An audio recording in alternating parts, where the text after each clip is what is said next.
I guess let's jump right into it. The Ukraine war, there's a reality and there's a media narrative that I feel here in the UK and in the US we get a heavy dose of.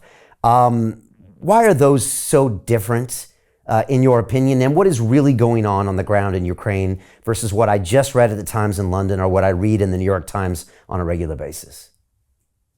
Well, I think it's more than just a narrative now. I think the West, led primarily by Washington and London, has erected what I would call an empire of lies. It's truly devastating and it's shocking in its scale and impact. It's something that, frankly, I was completely unprepared for. I've never seen anything quite like this, where systematically we have lied about everything involving Russia and Ukraine now for months, if not years. The truth of the matter is that people have never been told or not being told, and you can find the truth, but you've got to look for it, obviously, on the internet, is that Russia is by no means the evil aggressor in this thing. If anything, Russia launched an operation that it felt it had to secure its country. We have been working tirelessly for at least the last 20 years to undermine and weaken Russia in whatever way possible. We decided we didn't care much for Mr. Putin and his success at essentially retrieving Russia from the ash heap of history.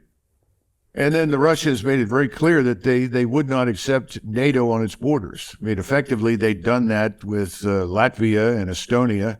They do have a border up there, but they made it very clear that Ukraine, which is roughly the size of Texas and the United States, could never be a member of NATO, that simply presented too much of a danger. They made that clear in 2008 at Budapest. We ignored it. And then subsequently, Mr. Putin has given speeches reiterating the criticality of neutrality for Ukraine, unwilling to see NATO bases there. In 2014, one of the principal reasons that he intervened to seize Crimea was to prevent that naval base from falling into the hands of what he expected would be NATO forces. And remember, whenever he says NATO, he ultimately means the United States. It's the United States Navy that would have gone into the ports in Crimea. It's the United States Armed Forces that is moving eastward towards the Russian border.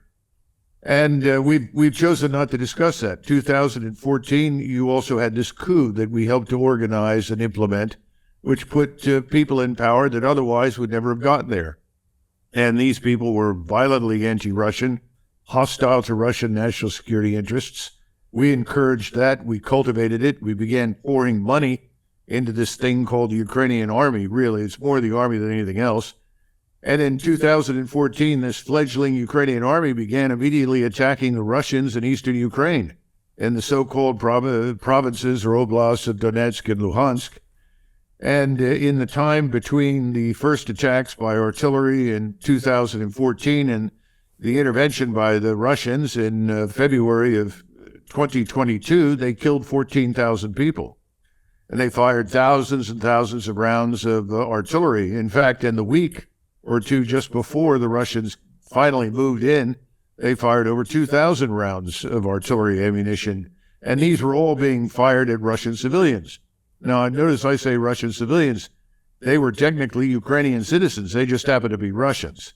And of course, these Russians were being oppressed.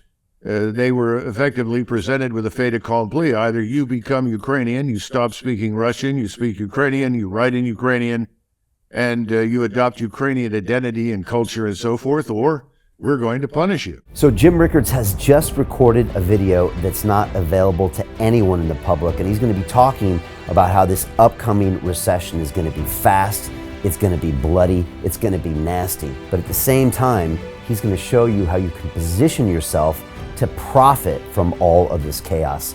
Now, we've made this video only available to our viewers. Go to londonreal.tv/Jim. Watch that immediately. I can't say enough good things about Jim Rickards. He understands the global economic system better than any guest I've ever had on London Real. His predictions are almost uncannily true, and you can learn how to profit from his vision, from his expertise, and his understanding of economics. So go to londonreal.tv/Jim or click the link below. It's an excellent, excellent look on what's going to happen in the future and how you can position yourself to profit from that.